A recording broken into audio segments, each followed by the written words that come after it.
It is day 20 of the Russian invasion into Ukraine, and so far Russia has yet to capture any of the 10 largest cities in Ukraine.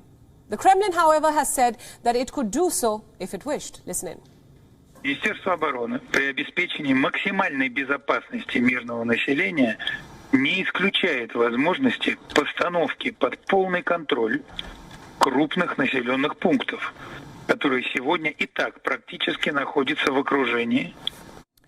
The Russian Defense Ministry has also issued a warning saying that it will target Ukrainian arms and factories in retaliation for the Ukrainian strike on the separatist-controlled city of Donetsk. At least 20 people were killed, and Russia accused Ukraine of using cluster charges on a densely populated area. Russia urged workers and local residents of such arms and factories to, in fact, stay away. So let's now take a look at the progress that Russia has made in this invasion. The invasion is taking place on several fronts. Russian forces continue to advance steadily, especially in the south and the southeast. The capital, Kiev, has also been surrounded by Russian forces in the north. Loud explosions were heard in Kiev from the early hours of dawn.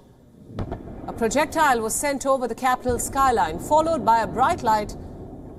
Russian forces have been bearing down on Kiev, but have made slow progress so far towards the city. Heavy fighting, however, has reduced. The suburbs on Kiev's outskirts have turned to rubble. Once again, for all our viewers tuning in to WION right now, we continue our coverage of the Russia-Ukraine conflict. As we understand, blasts have been reported in the Ukrainian capital, that is Kiev, early this morning, and this a day after Russia said that it could take full control of several cities soon. Meanwhile, more than 4,000 people were evacuated from frontline cities. But now the Ukrainian officials accuse Moscow of firing on civilians, particularly in Kiev region and the suburbs surrounding. Scenes of rubble and chaos have been seen in the suburbs surrounding the Ukrainian capital, all because of Russian shelling. All this is happening while talks between Russian and Ukrainian officials are expected to resume. Now, for more updates about what's happening in the Ukrainian capital, joining us live from Kiev with more updates is our correspondent Anas Malik. Anas, thanks so much for joining us on WION this hour. Tell us what's happening in the Ukrainian capital. As we understand, blasts have been reported in Kiev early this morning, and this a day after Russia said that it could in fact take control of key Ukrainian cities.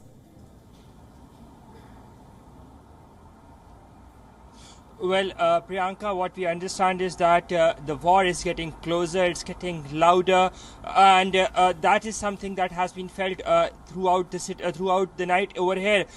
There were 3 large explosions overnight that were heard starting from 4:12 a.m. and the last one being very loud, very close to us, about 9 kilometers, and that was also at a residential building. Now, as I talk to you, the Ukrainian City Council, the Kiev City Council, has just put out a statement, and I'll read it out to you. It said that in Kiev, there is damage to 3 high-rise buildings, a house in the private sector, and the metro station Lukyanovsky, and then there are 2 residential buildings on the 9th and 16th floors, a 10-story residential building in the Podolsky district, a house in the private sector of Daryantansky district were damaged. Now, their damaged the ground part of the metro station as well, and the metro line is working. Firefighters, paramedics, and other services are at the scene of the explosions. According to preliminary information, there are no deaths. Information about the victims will be later followed. Evacuation is currently underway. So 3 explosions that we heard. Now the Kiev City Council putting out a statement and clarifying that a residential building, a house, and the metro line has been hit. Priyanka? Right. Anas, thank you for those updates.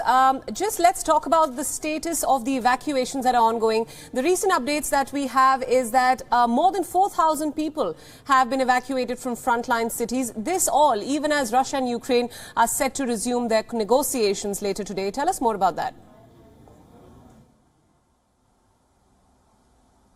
Well, yes, evacuation is something that has been underway in almost all of the frontline cities, even towards the northeast in the Brovary area, where previously we hadn't seen evacuation being done. I was there day before yesterday in Brovary.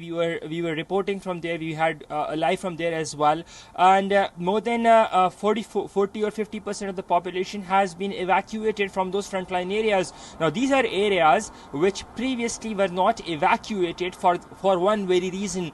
The residents felt that it was not needed for them to leave the city or that particular area because the war was, quote, not that close, and they felt considerably safe, unquote. So that is one of the reasons that we saw that people decided to stay back. But now, as the Russian forces continue to progress, as the Russian forces continue to use more and more artillery and the armory and ordnance as well, including the size of the ordnance, that is the reason it is deemed unsafe for residents in these areas. Therefore, we're seeing these evacuations being done, and not just from front lines in any particular area, be that be the northeast or northwest, both sides. We're seeing that that residents, civilians, and those living in residential blocks are being evacuated as well, Priyanka.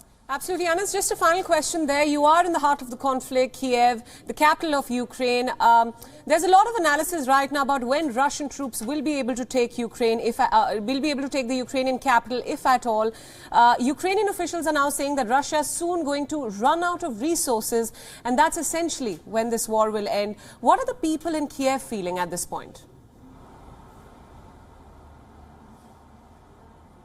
Well, there are two different perspectives. One of them is what you mentioned, what Ukrainian officials said, that they might just run out of ammunition or supplies because there are no reinforcements that are coming. That is a common perception that can be witnessed here. But on the other hand, the Ukrainian people are taking no chances, and that is the reason we're seeing more and more checkpoints being coming up, more trenches, more roadblocks, more concrete blocks being set up around the city of Kiev. And Kiev is literally a fortified city right now because they understand that the Russian forces are making progress despite of no or limited supplies at their end, and because they understand that the Russian side has more and more equipment or armory in terms of quantity, if not of quality, and quantity is something that the Ukrainian side does not currently have. Therefore, they are bracing for the worst as well, Priyanka. Anas Malik, our correspondent, currently reporting on the Russia-Ukraine conflict from the Ukrainian capital, Kiev. Thank you so much for joining us on this broadcast with all the latest updates. WION World is now available in your country. Download the app now and get all the news updates on the move.